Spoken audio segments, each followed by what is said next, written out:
Hi, and welcome back. Here's a question I got from a viewer, which I'm answering in a video because it's a perennial question that pops up all the time. To paraphrase, why does my album sound quiet on Spotify? Should I be limiting or clipping more?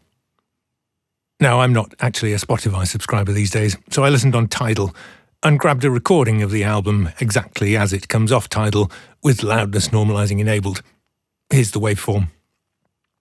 I'm not going to play any of the audio in this video as I don't want any content match hassles, but I won't have any other music going either, so feel free to pause, click the link which I'll put in the video description, and resume the video with this album playing in the background.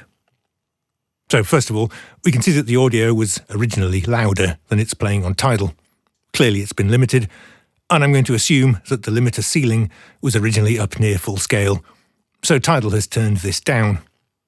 We can conclude, therefore, that limiting it harder to push up the levels further without making any other changes would be pointless. Tidal will just respond by turning it down more to keep it at its target loudness. So how loud is it? Here's the integrated reading for the album. And here's a randomly selected different artist in a similar style, also playing on Tidal. The numbers look much the same. So let's turn to spectral analysis instead. Here's span, with settings that I've detailed in an older video, link below once again. And it's showing a noticeable mid-scoop.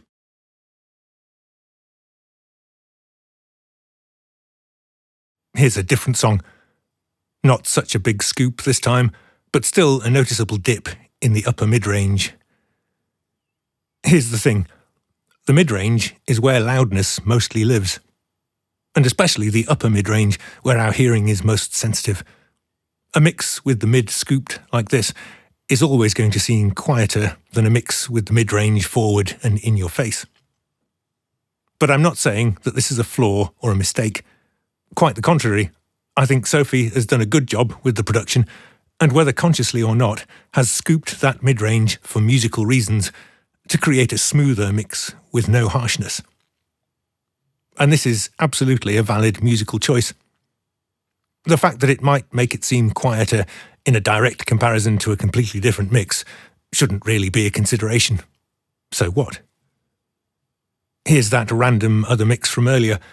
This also has a bit of a mid-range dip, but it's subtler and a bit lower down, leaving plenty going on in the upper mid-range. Yes, this probably does seem a bit louder in a direct comparison, but who cares?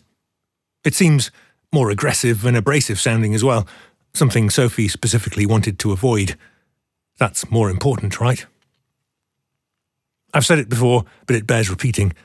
Every music playback system, from an iPod with earbuds to a DJ setup with a PA, has a volume control with a human being in charge of it.